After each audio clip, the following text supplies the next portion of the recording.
Muito bem, gente. Olha, o terceiro tópico fala sobre o destinatário.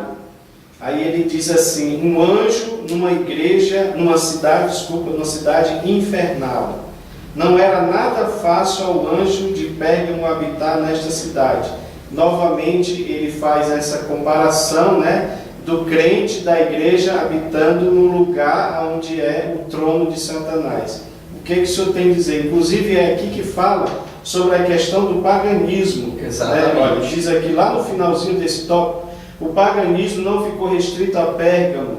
Nesses últimos dias o diabo vem repaganizando o mundo, né, através dos meios de comunicação. Exatamente. Isso aqui é muito atual, gente. Nós precisamos trabalhar essa questão.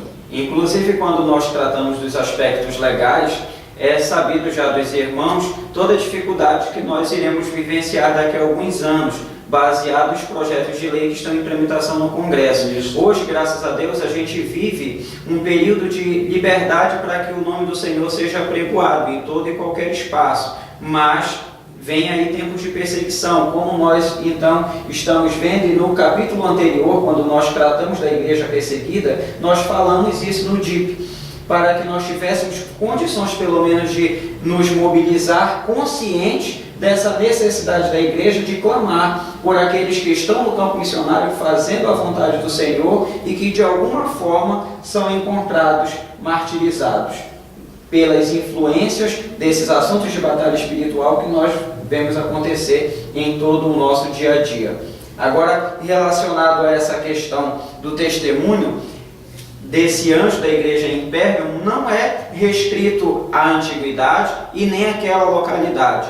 Essa é uma questão também para os nossos dias, por que não dizer atemporal, que a igreja dos últimos dias ela está palmilhando nessa terra, trabalhando e de alguma forma sendo influenciada. Então aí nós temos que ter a direção do Espírito Santo de Deus para que nós não venhamos a incorrer os mesmos erros que se acometeram no passado, principalmente aquelas ditas honras à igreja baseada no século III e século IV, com venda de indulgências, simonia e todo o paganismo, trazendo inclusive bruxaria para dentro dos templos cristãos.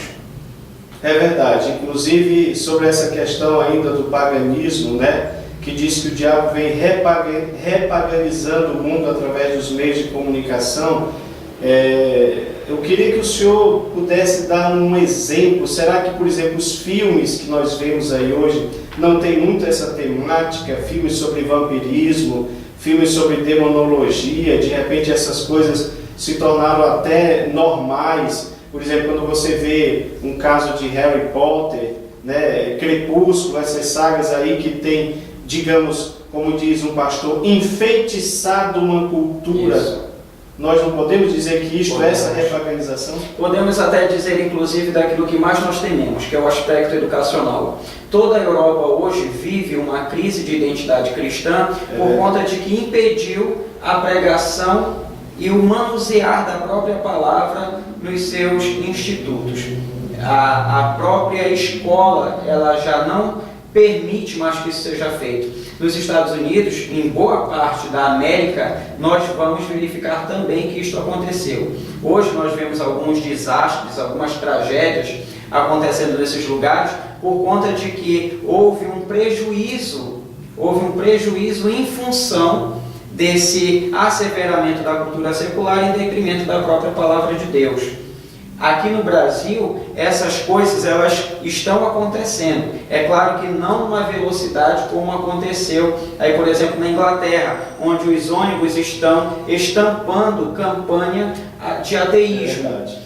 Como também não está acontecendo aqui ainda, como nos Estados Unidos, onde as propriedades que funcionavam em igrejas cristãs agora são boates, discotecas, prostíbulos, enfim.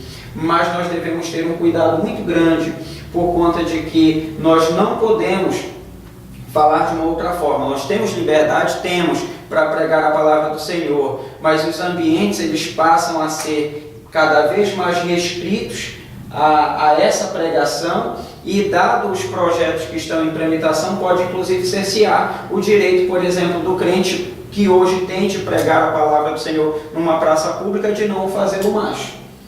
É verdade. Inclusive, irmão, só a título de informação, há uma notícia que circula na internet que diz que a Inglaterra agora tem projetos de lei para colocar no currículo escolar aulas de paganismo e de bruxaria. Então, quer dizer, nós vemos isso daí acontecer. Aí, então, deixa eu voltar à sua pergunta acerca daquilo que é influência satânica nos dias de hoje, já que nós estamos falando desse trono de Satanás dentro dessa cultura tão eclética e sincretizada, digamos assim. Olha, irmãos, é muito pesar que eu falo isso, mas tem que ser falado porque nós estamos estudando e isso com certeza servirá de subsídio para alguns dos nossos queridos poderem inclusive falar durante as aulas de escola bíblica dominical. É fato que tantos instrumentos apócrifos sejam utilizados dentro da nossa sociedade. Só há um interesse do destruidor, só há um interesse de Satanás para isso. Qual é esse interesse? É de tornar comum todas as suas aparências para que o mal essencialmente seja visto como normal. Aí você encontra uma vasta bibliografia em se tratando de extraterrestres, os caráteres de ufologia, você encontra um vasto material, agora inclusive técnico, para tratar das produções cinematográficas, como de bruxaria, de ocultismo, né? Exatamente, e espiritismo, para que isso seja cada vez mais sedimentado no conhecimento da sociedade, para que então essas coisas sejam encaradas e ditas como normais.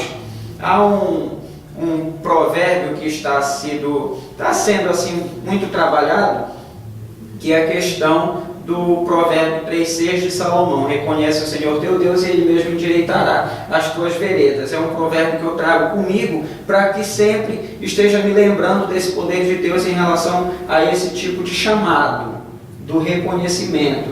Agora nós vamos comentar um filme, por exemplo. Você citou vampirismo, os adolescentes que estão aí, os jovens que estão presenciando, gostam muito dessas séries. Mas e o motoqueiro fantasma, que recebe uma série de demônios no corpo e aí então ele admite ser legião? Inclusive sobre isso, gente, só para, como o irmão citou, motoqueiro fantasma é um super-herói, é tido como um super-herói. Na verdade, isso aí que o senhor falou tem muito a ver, porque o diabo está fazendo isso. Por exemplo, não só tem o motoqueiro fantasma, como o Spawn, soldado do inferno. Exatamente. Né? Aquele outro que eu esqueci o nome dele, que tem inclusive os chifres cortados, esqueci o nome aqui, Hellboy. Todos eles têm essa mesma temática, ou seja, são pessoas que são seres infernais que se tornaram heróis.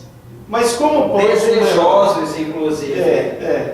Como pode um herói ser infernal? Então, para mim, é aquilo que diz Isaías, eu não lembro agora, mas diz: ai daquele que chama o mal bem e o bem mal. Ou seja, eles estão invertendo, né, a ordem das coisas. Dentro da batalha espiritual, é um mecanismo, é um ardil de Satanás. Última pergunta sobre esse tópico. O senhor acha que essa tendência, isso é uma tendência que vai aumentar cada vez mais à medida que a vida de Jesus se aproxima?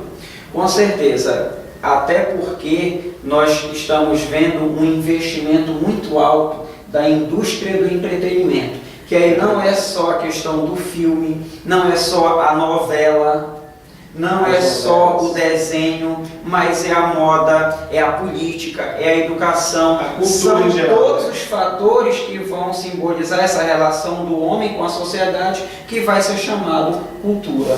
Muito bem.